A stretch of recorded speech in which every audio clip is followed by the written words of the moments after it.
서울 영등포의 한 주택가. 이곳에 살던 한 70대 여성이 어느 날부턴가 감쪽같이 사라졌습니다. 이웃들은 경찰에 실종 신고를 했는데요. 알고 보니 이 여성, 바로 의붓아들에게 살해당해서 암매장 당한 거였습니다. 경찰은 사건 한 달여 만에 도주 중이던 의붓아들을 체포했습니다. 계획 범행이셨어요? 어머님 돈 때문에 갑자기 화가 났어요. 돈 때문에 살해한 거 맞으십니까? 돈이라고 하기엔 그렇네요. 죄송합니다. 돈 때문은 아니다, 우발적인 살인이었다라고 주장하는 피의자. 하지만 검찰 수사 결과 이 사건의 충격적인 진실이 속속 드러나게 되는데요. 대체 이들 가족에게 무슨 일이 있었던 걸까요? 자, 이번 사건 진짜 인두껍을 쓰고 또 이런 짓을 할 수 있다니 하면서 탄식하실 그럴 사건입니다. 한 주민이 이웃의 실종 신고를 하면서 시작됐죠. 네, 지난달 13일에 서울 영등포구의 한 아파트로 이 동사무소 복지 담당 공무원이 찾아갑니다. 이 찾아가게 된 이유가요. 이웃 주민이 이 옆집에서 개가 너무 짖는데 사람이 없는 것 같다, 좀 봐달라라고 요청을 했기 때문이었습니다. 그렇게 가봤더니 실제로 집주인인 70대 여성 이 씨가 집에 없었고요. 결국 경찰에 실종 신고가 들어갑니다.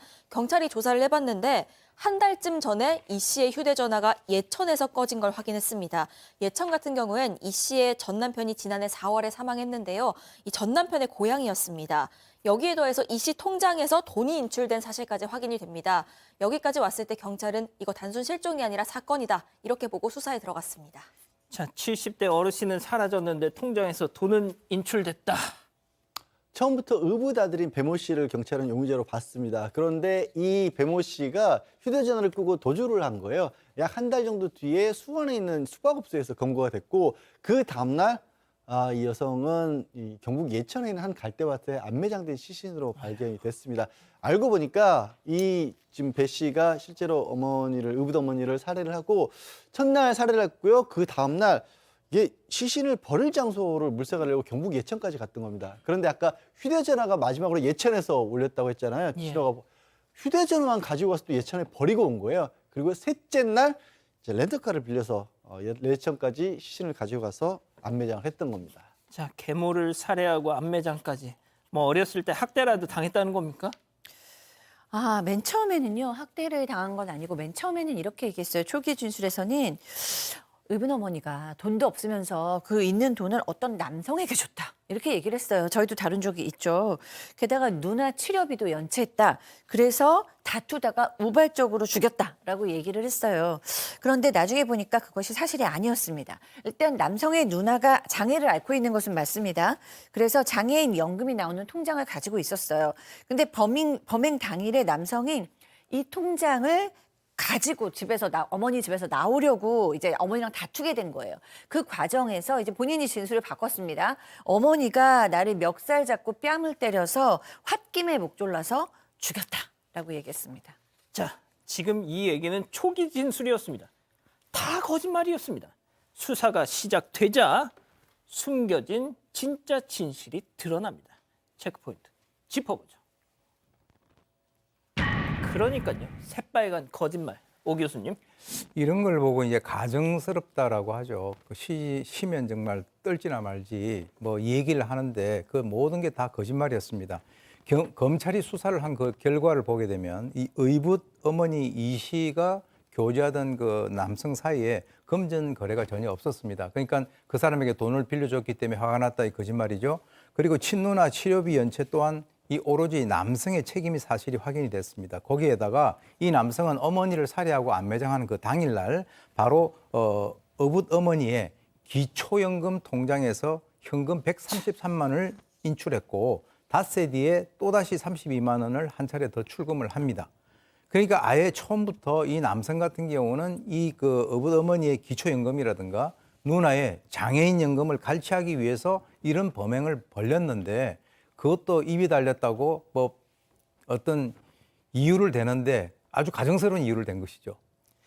저 짓이 과연 이번 처음이었을까요? 네, 당연히 아니었습니다. 일단 경제적으로 굉장히 어려웠는데 채무가 2천만 원에 달했습니다. 이 때문에 그 의붓어머니의 기초연금 등 통장 노린 게 지난 6월부터 시작이 됐습니다. 이미 지난 6월에도 이 통장에서 115만 원을 인출한 바가 있었고요.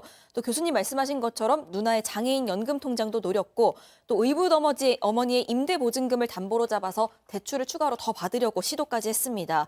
이뿐만이 아니라 의붓어머니의 허위 유언장까지 작성을 했습니다. 이 사망할 경우에 자신의 모든 재산을 상속한다 이런 내용이었고요. 이런 식으로 지속적으로 의붓어머니 또 누나의 재산을 탐해온 사실이 수사 결과 드러난 겁니다. 제가 신상 공개까지는 바라지도 않지만 모자하고 마스크 씌워놨으면 됐지 뭐 저렇게 털모자까지 또 씌워놔야 됩니까 저거? 예? 자, 박 교수님, 그 빚이 저렇게 쌓였던 이유가 있잖아요. 네, 그렇습니다. 정말 흥청망청 썼네요. 이 의붓아들 올해 4월에 실직을 했어요. 그러면 돈을 아껴 써야 되는데 주변에서 돈을 빌리기까지 해서 한 달에 300만 원씩 경정경륜 베팅을 했습니다. 그리고 우리가 흔히 얘기하는 별풍선 쏘는 거 있잖아요. BJ한테. 그것도 100만 원 넘게 하면서 재산을 탕진했고요.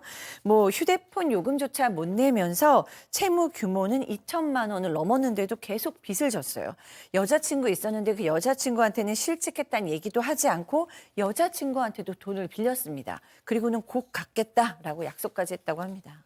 자, 양 변호사님 들으셨잖아요. 네. 저 와중에 자기 엄마 기초 수급자 자기 의붓 엄마 거 뺏어다가 BJ한테 별풍선을 쐈답니다. 이 인간이. 아, 정말 어디서부터 어디가 잘못됐던 것일까요? 지금 그래서 처음에는 이제 살인 사건으로 수사를 시작했지만 이 살인죄가 아니라 강도 살인죄로 제목 자체가 바뀝니다.